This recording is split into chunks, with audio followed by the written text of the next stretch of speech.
Hey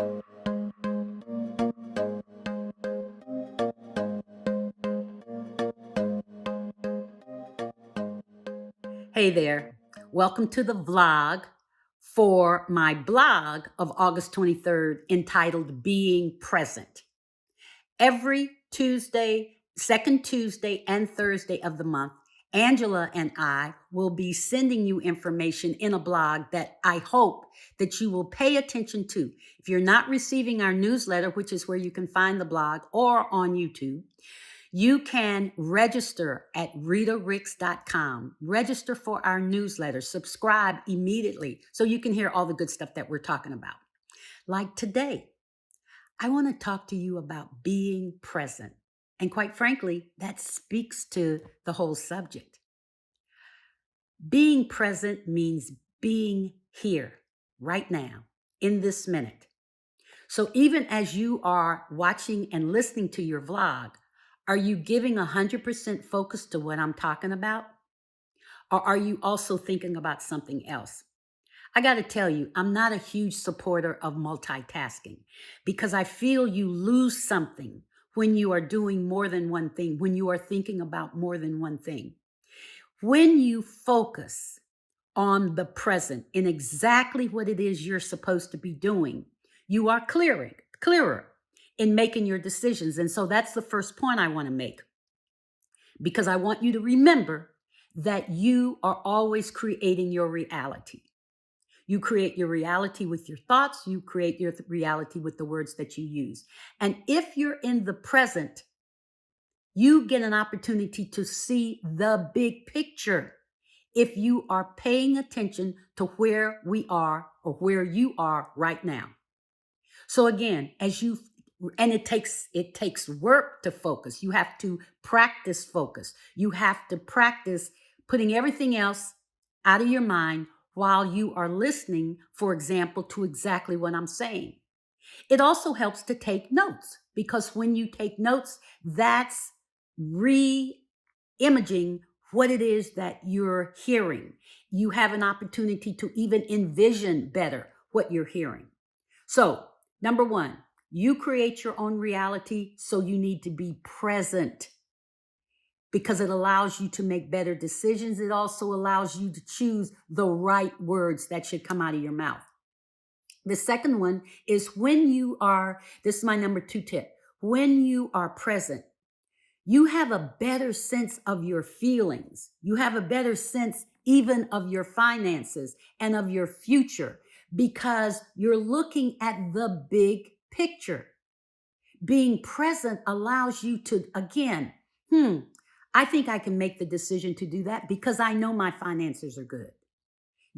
And we all have an idea of where our finances are. But if we say, I think, and then we don't go check right away, we may make a mistake later on.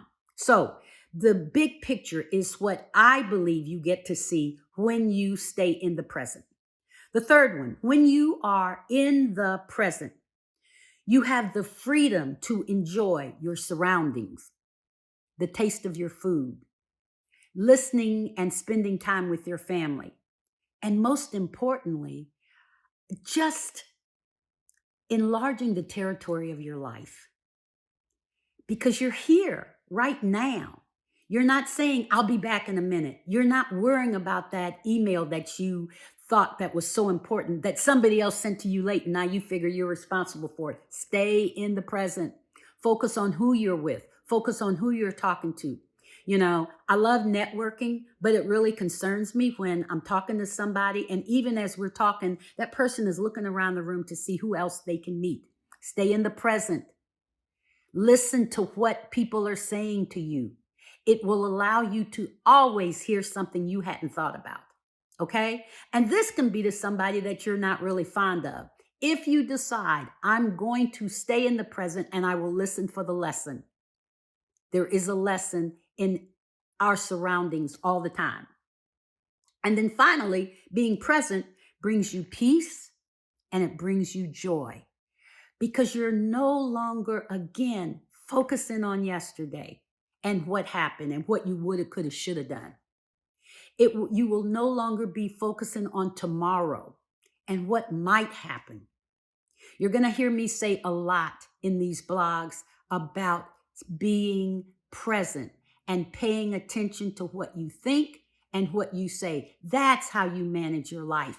Your feelings become more to the front, and you can then expect to have great feelings all day because you're going to focus on your surroundings. You're going to focus on the little things as well as the big things. You're just going to stay on your path. That's your peace and your joy.